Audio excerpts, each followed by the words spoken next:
كل عام أنتم بخير ويا رب يجعل لنا الأيام بالخير اللهم آمين. إن شاء الله النهارده هنتكلم في ليلة القدر. ربنا سبحانه وتعالى أنزل سورة اسمها سورة القدر.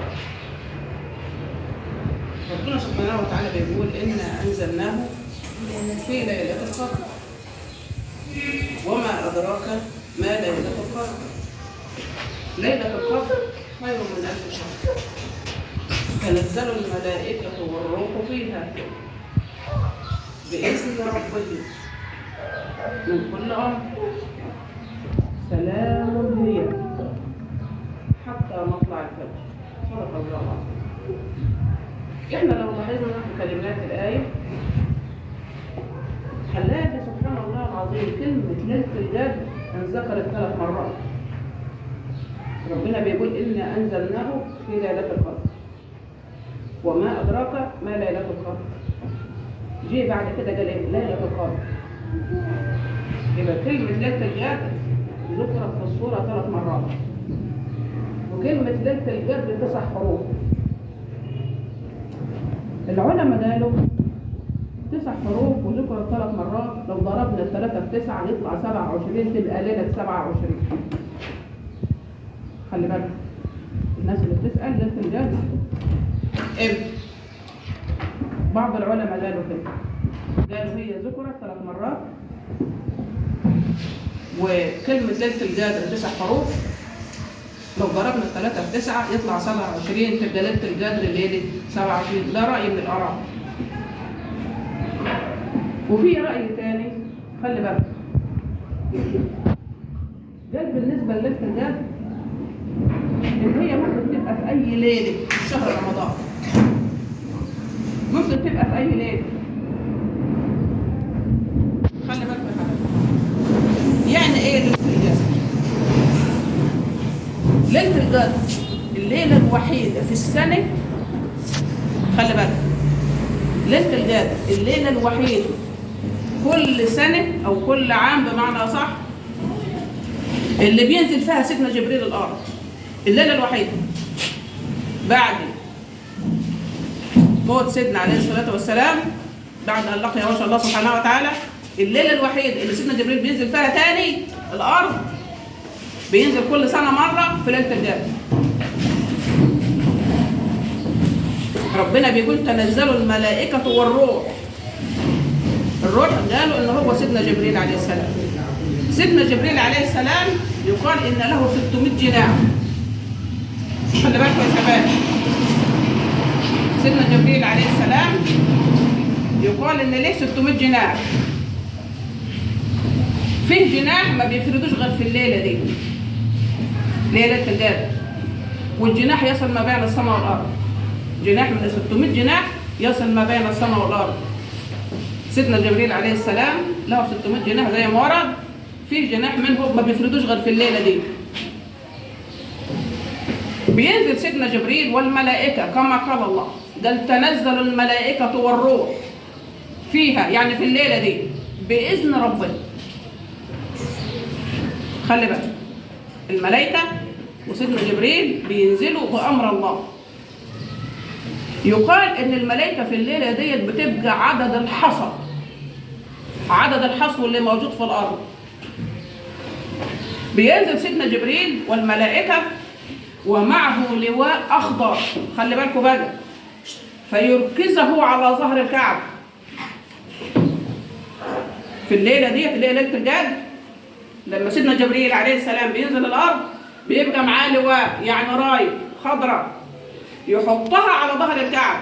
بيقول فيركزه، زي احنا ما احنا حطينا العلم كده فوق المكان، قال فيركزه على ظهر الكعبة وينشر ملائكة الرحمن في الأرض فيسلمون على القائم والجالس والذاكر ويؤمنون على دعاء الداعي. خلي بالك الليلة ديت ليلة القدر سيدنا عليه الصلاة والسلام قال تحروها في العشر الأواخر، يعني استنوها في العشر الأواخر من رمضان. وفي رواية تانية قال في الوتر من العشر الأواخر. الوتر يعني ايه؟ يعني ليله 21 و23 و25 و27 و29 ممكن تكون في الغالب في ليله من الليالي الوتريه دي. في حاجه مهمه بقى عايزه اقول لكم عليها السنه دي اللي هي 1444 اللي موافقه سنه 2023 من الميلاد. ليله الجمعه اللي جايه دي ليله وتريه، هتبقى ليله 23. خلي بالك ليله الجمعه اللي داخله علينا دي ان شاء الله ليله وتريه، والجمعه لها مكان عند الله. الجمعه لها مكان عند الله. تخيل بقى لما تبقى ليله وتريه وفي العشر الاواخر وجمعه، يبقى في الغالب ان شاء الله يعني اذا احيانا الله ليله القدر هتبقى في الليله دي. خلي بالكم يا شباب، خلي بالكم ان لله في ايام دهركم لنفحات قال الا فتعرضوا له فلعل احدكم تصيبه نفحه من نفحات الله قال لا يشقى بعدها ابدا. احنا ربنا سبحانه وتعالى بيمن علينا بمنح ربانيه سبحانه وتعالى. من المنح دي ليله القدر، من المنح الكبيره اللي ربنا من على الامه بيها ليله القدر. طب يا ترى ايه السبب في ان ربنا رزقنا الليله دي اللي هي ليله القدر؟ يقال ان السبب ان سيدنا عليه الصلاه والسلام لما نظر في اعمار الامه كما قال عليه الصلاه والسلام، بيقول اعمار امتي بين 60 و70 وقليل ما يجاوز ذلك. اعمار الامه المحمديه بين 60 و70، قليل قوي اللي يعدي ال70. سيدنا قال كده، قال وقليل ما يجاوز ذلك. فلقى اعمار امته شويه، يعني اعمالهم هتبقى شويه. كما قال عليه الصلاه والسلام قال خيركم من طال اجله وحسن عمله. افضل الناس اللي عمره يطول وعمله يبقى كويس. خيركم من طال اجله وحسن عمله. قال وشركم من طال اجله وساء عمله. لما تلاقي واحد كل ما يكبر في السن كل شر ما يزيد تعرف ان ربنا غضبان عليه. واحد كل عمره ما بيطول عمله الصالح بيكتب تعرف ان ربنا رضى عليه. سيدنا قال كده، قال خيركم من طال اجله وحسن عمله وشركم من طال اجله وساء عمله. فسيدنا لما شاف عليه الصلاه والسلام ان اعمار الامه ديت قصيره، لان الامم السابقه كانوا بيعيشوا لحد 1000 سنه. سيدنا ادم عليه السلام عاش 1000 سنه، سيدنا نوح عليه السلام عاش 1000 سنه، وفي برضه بعض الناس عاشوا في الاعمار دي، اللي كان عنده 400 اللي كان عنده 500 سنه عاش 500 سنه وعاش 700 سنه وعاش 800 سنه وعاش 900 سنه. اعمار الامه دي صغيره، وده من رحمه ربنا بينا. خلي بالكم يا حبايبي، خلي بالكم من رحمه ربنا بينا سبحانه وتعالى ان علشان اعمارنا صغيره، وسيدنا لجأ عليه الصلاه والسلام ان اعمار الامه دي صغيره، فقد هيبقى اعمالهم شويه. غير الناس اللي عاشت 500 سنه تعبد الله، غير الناس اللي عاشت 1000 سنه تعبد الله، اعمار امته هيبقى الاجر اللي هياخدوه هيبقى شويه. فربنا رزقنا الليله دي، قال له في ليله هديه لامتك، الليله ديت خير من 1000 شهر، يعني افضل من 83 سنه وتلت. لو حسبت كده 1000 شهر تساوي 83 سنه. يعني ايه الكلام ده؟ خلي بالك، يعني مثلا يا حبايبي انا النهارده مثلا عندي 59 سنه، قول يا شيخ 60 سنه. لنفرض ان انا مثلا صمت رمضان 40 سنه ورا، لنفرض ان انا صمت 40 سنه ورا رمضان، صمت 40 سنه ورا رمضان، ده معنى كده ان انا ادركت 40 ليله قدر. خلي بالك عشان تعرفوا النعمه اللي ربنا انعم علينا بيها. لنفرض ان انا النهارده عندي 60 سنه، عندي 60 سنه وحضرت 40 رمضان، يعني حضرت 40 ليله قدر. وربنا لنفرض انه قبل مني ال 40 سنه، اللهم امين يا رب. لنفرض انه سبحانه وتعالى قبل مني ال 40 رمضان، يبقى قبل مني 40 ليله قدر، يبقى حضرت 40 ليله قدر ودعيت وربنا استجاب. ده معنى كده ان عمري زاد في كل سنه 83 سنه. خلي بالك العلماء بيقولوا 1000 شهر لو حسبتها كده على الآلة الحاسبة تساوي 83 سنة وتلت. هقول يا شيخ 80 سنة عشان نجرب المسافة. احنا بنقول نفرض ان انا النهارده عندي 60 سنة. 60 سنة وحضرت 40 رمضان. حضرت 40 ليلة جد. ربنا جبل مني ال 40 رمضان، ما هتفرق. ممكن يكون عدى عليه رمضان ربنا ما جبلوش. عدى عليه ليلة قدر ما كنتش نستاهل ان ربنا يقبل مني. معقول الكلام دي؟ ممكن. ليه لا؟ ممكن يكون ال 40 سنة اللي ورا كلك ربنا ما جبلهمش مني. خلي بالك، احنا بنتكلموا في الناس اللي ربنا جبل اعمالها خلال فترة صيامها اللي فاتت. يا رب اجعلنا منه. فزي ما بنقول لحضرتك اهو، لنفرض ان انا صمت 40 رمضان وربنا جبلني. اللهم امين يا رب. فحضرت 40 ليلة جد وربنا جبلني. ده معنى كده احنا لو ضربنا، خلي بالكم يا حبايبي بقى، ما انا بقول لحضرتك لو ضربنا سبحان الله العظيم ال 40 ليله دول في 80 مثلا، مش هنقول 83، ال 4 في 8 بكام؟ ب 32 صح؟ 32 وهنحط قدامها الصفر هيبقى كام؟ 320 زائد 60 سنه انا عشتهم يبقى 380 سنه صح يا ولاد؟ صح. الحمد لله رب العالمين. يبقى انا لو جبت ما شاء الله الكريم النهارده هيبقى هنقابله بعمر 380 سنه، مش بال 60 سنه اللي انا مت عليها، لان انا حضرت 40 ليله قدر وربنا جبلني. خلي بالكم يا حبايبي، انا حضرت 40 ليله قدر لنفرض، اللهم امين يا رب، وربنا جبلني. ربنا جبل منه صيام ال 40 سنه، اللهم امين يا رب. لنفرض ان ربنا سبحانه وتعالى جبلني، يبقى انا هنقابل وجه الله الكريم وانا عمري 380 سنه، لان كل سنه كان عمري بيزيد 80 سنه لو حسبناها 80 بس، لان العباده في الليله دي تساوي 83 سنه. يعني انا لما اقول لا اله الا الله مره واحده في الليله دي اكن بقالي 83 سنه وتلت، زي ما قال العلماء بنقول لا اله الا الله. صليت ركعتين، اضرب بقى 2 في 83 تساوي كام ركعه؟ وخلي بالك من رحمة ربنا بينا، بيقول ما قالش تساوي 1000 شهر. ربنا بيقول ليلة القدر خير من 1000 شهر، يعني أفضل من 1000 شهر، يعني أحسن من 1000 شهر. ده كلام ربنا. ليه؟ قال تنزل الملائكة والروح فيه. بينزل سيدنا جبريل عليه السلام والملائكة. الملائكة بتبقى في الليلة دي عدد الحصى كما قال أهل العلم. سيدنا عليه الصلاة والسلام الصحابة بيقولوا يا رسول الله ما تقول لنا الليلة دي ايه؟ قال لهم ما عنديش امر ان نقول لكم الليلة دي ايه؟ يعني رقم كام؟ يعني يوم كام بالظبط؟ علشان تعبدوا الله سبحانه وتعالى في الشهر كله. وده من رحمة ربنا بينا. من رحمة ربنا بينا ان اخفى علينا الليلة دي بالتاريخ كام؟ يعني احنا عارفين رمضان بيبدأ يوم كذا بالهلال. خلي بالكم يا شباب.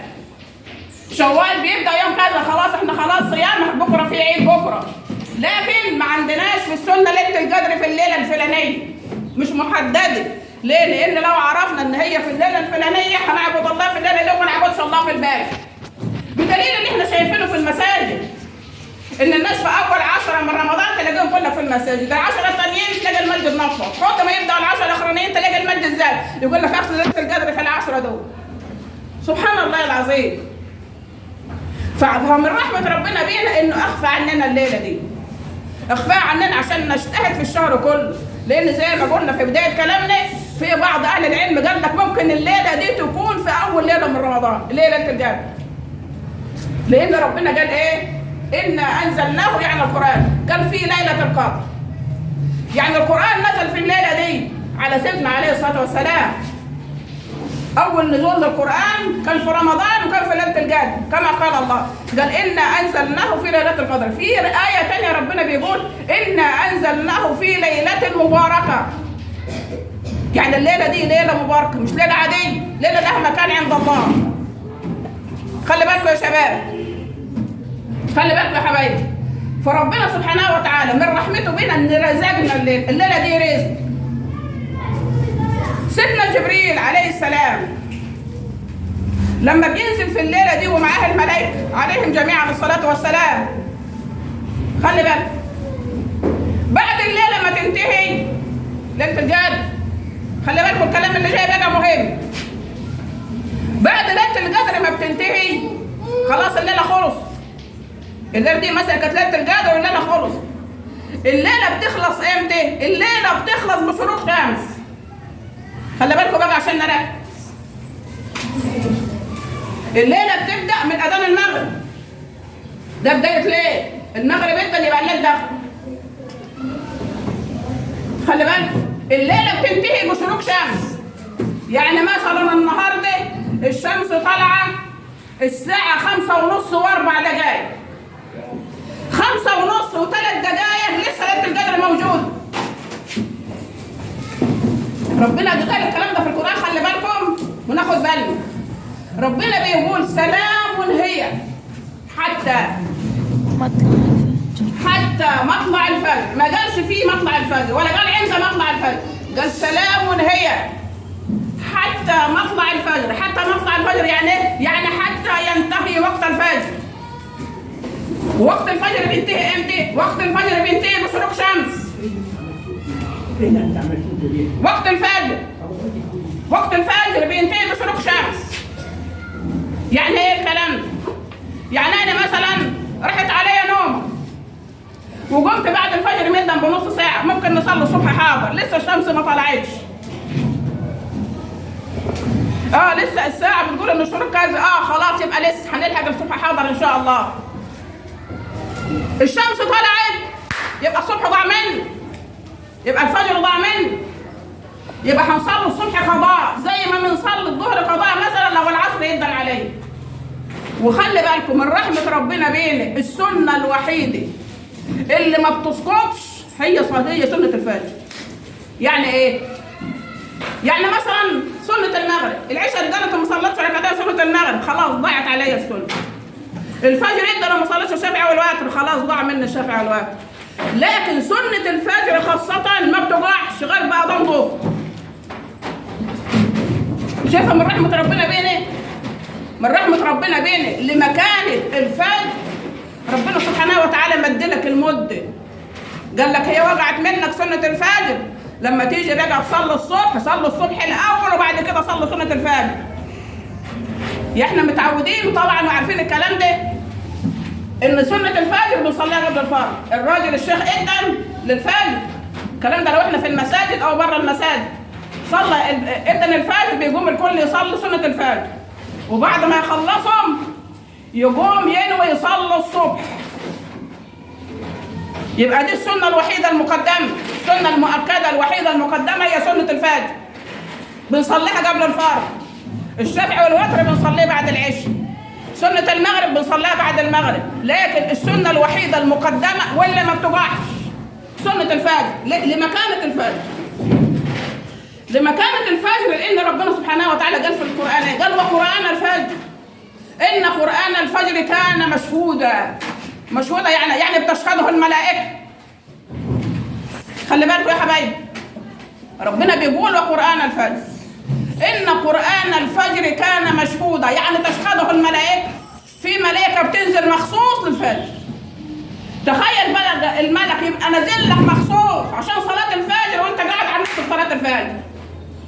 الملائكه نازل لك مخصوص لصلاه الفجر وانت قاعد بتتفق على صفقه في الحرام ولا داخل على موقع بتتفرج على واحده في الحرام. ده انت محروم، انت حرمت نفسك على فكره، حرمت نفسك من فضل الله عليك، حرمت نفسك من الوقت ده. وخلي بالكم سبحان الله العظيم، الانسان اللي بيطيع ربه سبحانه وتعالى ونفسه يصلي الفجر لو في 1000 تعب، ربنا سبحانه وتعالى يبعت له اللي يصحيه في صلاه الفجر. في ناس والله تعبانه قالت لي كده، قالت لي يا حاجه بنبقى مرهقه ومش قادره وتعبانه طول الليل، لكن سبحان الله العظيم كده نلاقي نفسي صحيت عند الفجر. ايوه، ليه؟ لان هو اطاع ربه في النهار، فربنا سبحانه وتعالى لازم يديله هديه بالليل. كان حامد الله سبحانه وتعالى على اللي هو فيه، فربنا سبحانه وتعالى يديله دي. لكن في ناس ما تستاهلش الفجر، في ناس ما تستاهلش الفجر، يغيب طول الليل صاحي وعنده قرآن الفجر النوم يحلو. في ناس كتير كده، يا رب اهديهم بحق ديان المفترج، اللهم امين يا رب. يغيب طول الليل صاحي، بيتفق على صفقه ولا سهران مع فلان ولا سهران على مش عارف ايه، ويجي عند قرآن الفجر النوم يجي ودماغه يدخل يقول لك جسم متكسر عايز ننام. يا عم طب صلي الفجر، يقول لك 5 دقايق بس وهنقوم، يتن يخبط لبعد العصر. ايوه لانه ما يستاهلش. خلي بالكم يا شباب، لانه ما يستاهلش الفجر، خساره في الفجر. ليه؟ لانه ما قدمش في النهار اللي ربنا صحيه بيه في الفجر، ما يستاهلوش، يبقى ينام، يبقى ده عقوبه له. الناس اللي هي بتضيع منها الفجر ده عقوبه له، لانه محروم من فضل الله سبحانه. ليه؟ على فكره هو اللي حرم نفسه، حرم نفسه بانه عمل الغلط في النهار، ما حمدش ربنا في النهار، ما اتبعش تعليمات ربنا في النهار، يبقى ما يستاهلش الفجر. لكن هو لو يستاهل الفجر لو في ألف تعب، ربنا سبحانه وتعالى هيوقظه عند الفجر وهيقوم يصلي الفجر. خلي بالك، قرآن الفجر كما قال الله، قال إن قرآن الفجر كان مشهودا. يعني إيه؟ يعني تشهده الملائكة. سبحان الله العظيم. الملك سبحانه وتعالى يا حبايبي بيقول إنا أنزلناه في ليلة القدر. وزي ما قلنا السنة دي بفضل الله سبحانه وتعالى، الجمعة الوحيدة اللي داخلة في العشر الأواخر هي الجمعة اللي داخلة علينا دي، لأن فلكيا يقال إن الجمعة اللي جاية هتبقى عيد. الجمعة اللي داخلة علينا دي هي دي الجمعة اللي فاضلة في رمضان، وهتبقى ليلة وترية. خلي بالك، يعني الخميس 22، الجمعة 23 هتبقى ليلة وترية.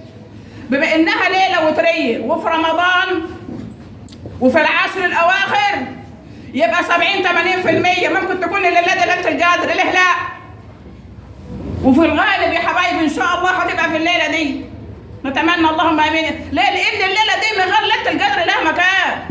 ده ليلة في رمضان، دي ليلة في رمضان، ودي ليلة في العشر الأواخر. خلي بالكم عشان تعرفوا مميزات الجمعة اللي داخلة علينا دي. الجمعة اللي داخلة علينا ديت حتى لو ما هيش ليلة القدر، دي ليلة في رمضان ودي ليلة في العشر الأواخر، ودي آخر جمعة زي ما قال أهل الفلك، دي آخر جمعة. الجمعة الأخيرة في رمضان يا حبايبي بنسميها إيه؟ بنسميها الجمعة اليتيمة. اليتيمة يعني الفريدة، يعني المميزة، يعني ما فيش رمضان بعد كده غير إن شاء الله السنة الجاية. دي ليلة لها مكان. بما إن الليلة لها المكان ده كله، يبقى نعمل حسابي إن ممكن تكون الليلة دي. طب خلي بالكم بقى، يا ترى أنا ممكن نعرف إن الليلة دي ليلة القدر ولا لا؟ ده اجتهاد مني بقى، لأن أنا شفت الكلام ده. إزاي؟ ما أنا بنقول لك الفجر، آخر الفجر شروق شمس، آخر شروق شمس يبقى هو ده الفجر. يعني زي ما قلنا كده الشمس بتطلع 5:34 دقيقة، يبقى 5:33 دقيقة لسه الفجر ما انتهاش. ممكن ننوي ونصلي سنة الفجر، بس الأفضل إننا ننوي ونصلي الصبح الأول، لأن على ما نخلص صلاة الصبح هيكون الفجر وقع مني. نصلي الصبح وبعد كده نصلي الفجر. طب أنا النهار طالع علي وأنا ما صليتش سنة الفجر، طالع النهار وأنا ما صليتش سنة الفجر، معايا فرصة لحد قبل أذان الظهر نصلي سنة الفجر، وده المكان الفجر. خلي بالكم يا حبايبي، ما أنا بقول لك دي سنة ما بتقعش غير بأذان ظهر، غير سنة المغرب والغير الشفع والوتر بتوع العشاء. طب خلي بالك بقى، يا ترى في علامة بتقول إن ممكن الليلة دي تكون ليلة القدر ونحضرها؟ أنا شفت بقى. خلي بالك، خلال عمري 59 سنة اللي أنا عايشاها ديت، أنا شفت بعض العلامات. من العلامات دي إيه بقى؟ عشان ننتظر إن شاء الله ليلة القدر. يا رب ارزقنا يا رب، اللهم آمين. في الليلة دي يا حبايبي بعد الفجر ما يبدأ، خلي بالك، بعد الفجر ما يبدأ لما تبص ناحية مشرق الشمس، ده في الأيام العادية. السلام عليكم. عليكم السلام، مسامي بيه. خلي بالك، بعد الفجر ما يبدأ، خلي بالكم يا شباب، بعد الفجر ما يبدا تبص ناحيه المشرق الشمس كده تلاقي فيه الشفق الاحمر. الشفق الاحمر ده اللي بنشوفه عند الغروب كل يوم. الشفق الاحمر ده بيقول ان في شمس طالعه اهي.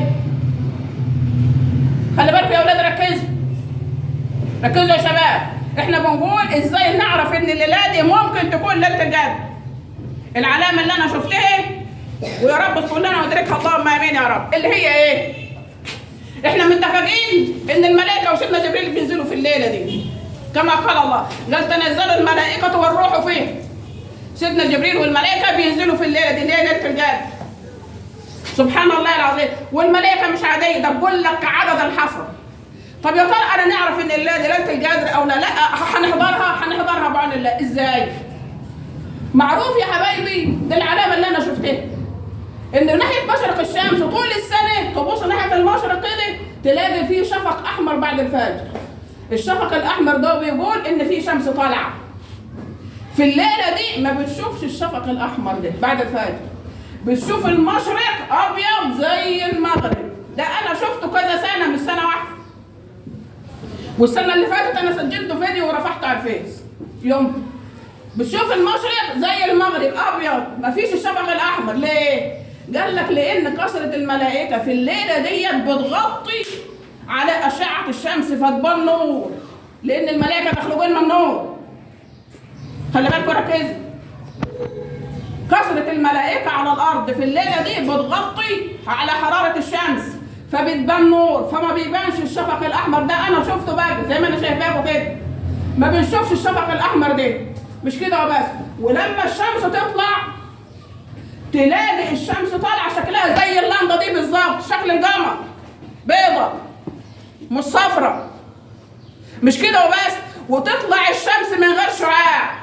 يعني حد الشمس ما تبدا تطلع كده وتقف في الشمس كده تحس بالدفء، في اشعه شمس، في حراره الشمس وصلت لك. في الليله دي لا، الشمس بتطلع لونها زي لون القمر كده وملهاش شعاع، يعني زي ما بيقولوا كده ايه، بردا وسلاما. اللهم اجعلها بردا وسلاما، اللهم امين يا رب. في الوقت ده تعرف ان الليله دي ليله القدر. في الوقت ده ممكن ندعي رغم ان الفجر جدا وصلناه والنهار بدا ممكن نطلع ندعي. ليه؟ لان ربنا قال في القران سلام هي حتى مطلع الفجر. حتى مطلع الفجر يعني حتى ينتهي وقت الفجر. وقت الفجر بينتهي بشروق شمس. خلي بالكم يا شباب، خلي بالكم يا حبايبي. سبحان الله العظيم.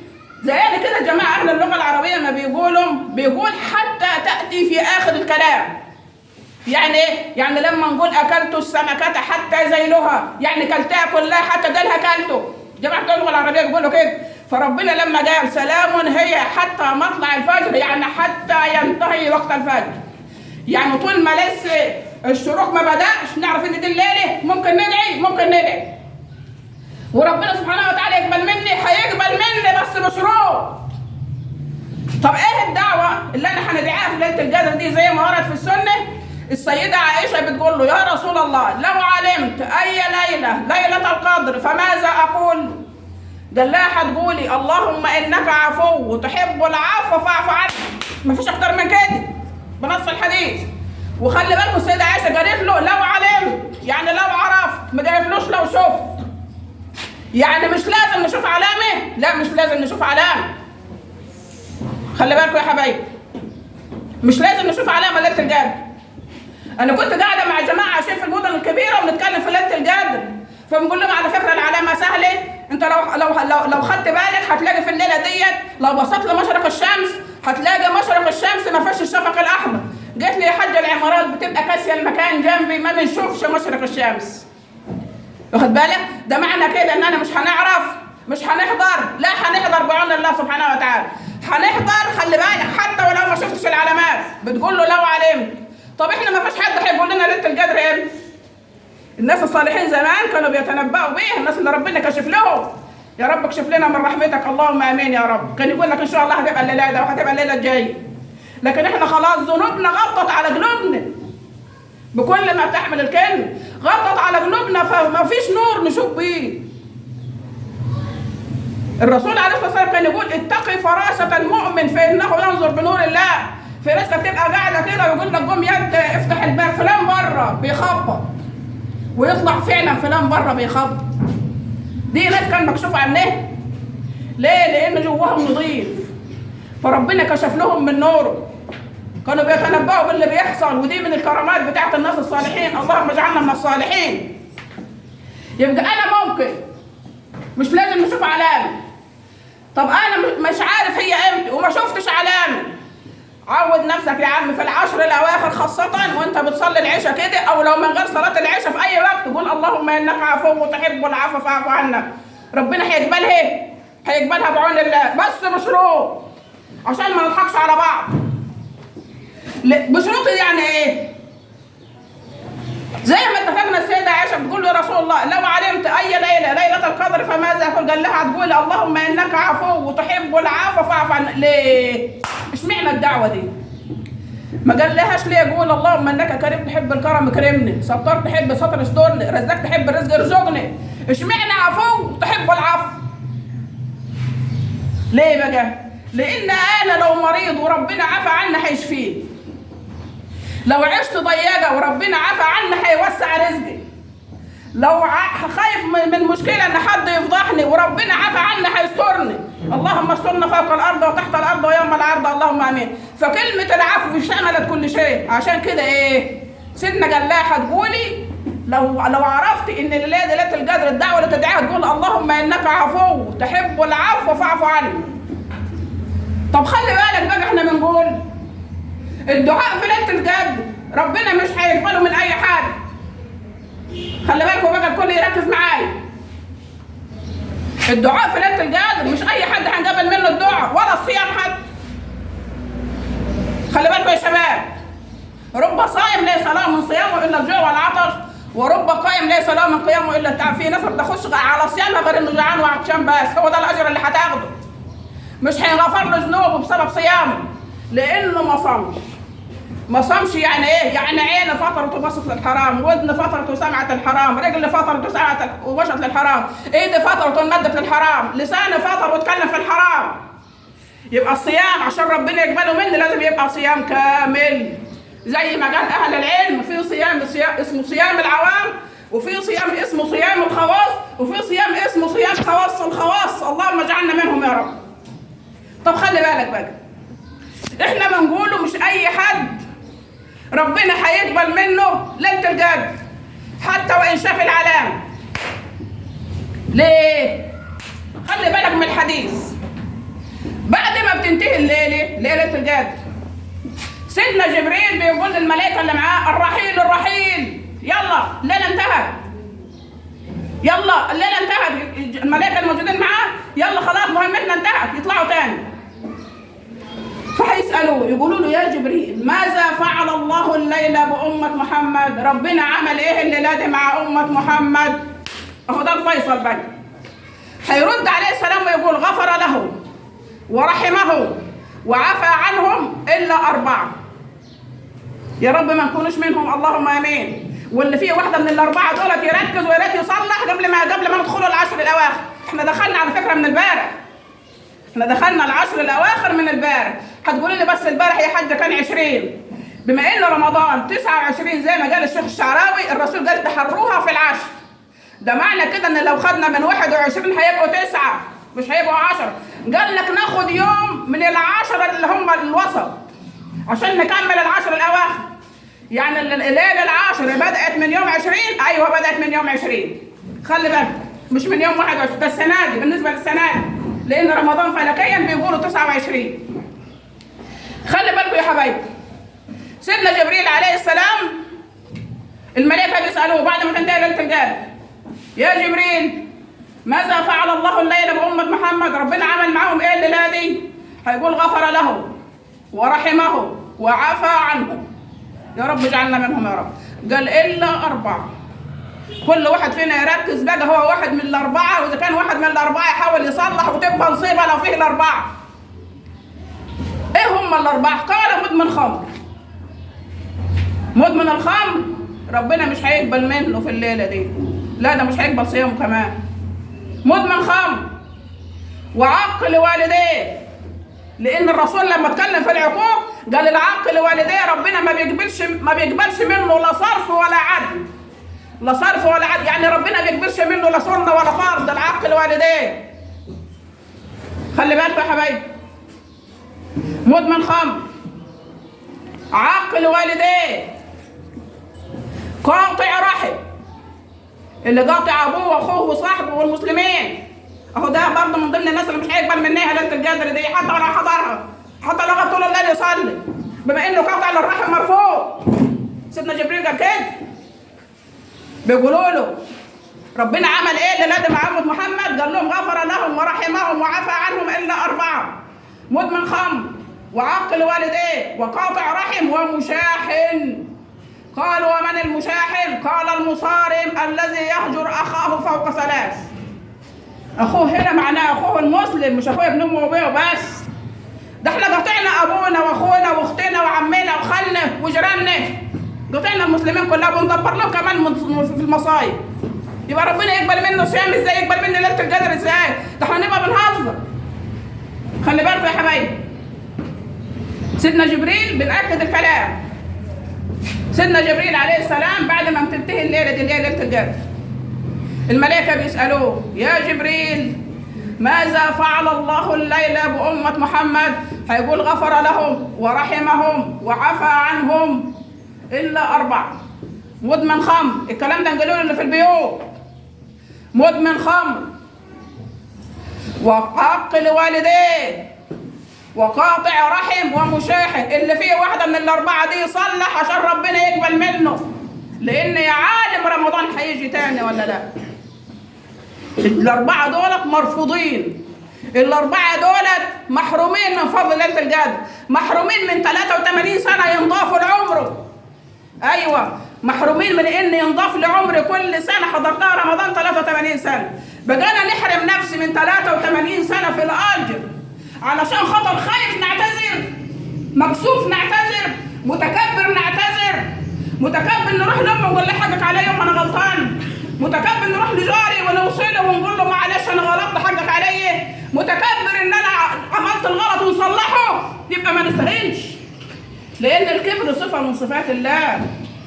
ربنا سبحانه وتعالى بيقول الكبرياء ردائي والعظمة إزاري فمن نازعني فيهما أخذته ولا أبالي.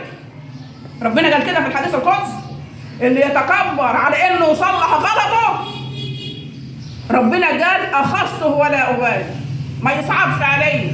وبناء عليه بما إنه تكبر وما اعتذرش وما صلحش غلطه قبل العشر الأواخر من رمضان يبقى ما يزعلش، مش مقبول منك، مش مقبول منك لا صيام ولا مقبول منك ان انت لما تدعي في ليله القدر. يا رب بلغنا ليله القدر اللهم امين، وتقبل منا الصيام والقيام والقران وصالح الاعمال واجعلنا من الراشدين اللهم امين. وصلى اللهم وسلم على سيدنا محمد وعلى اله وصحبه وسلم، والحمد لله رب العالمين.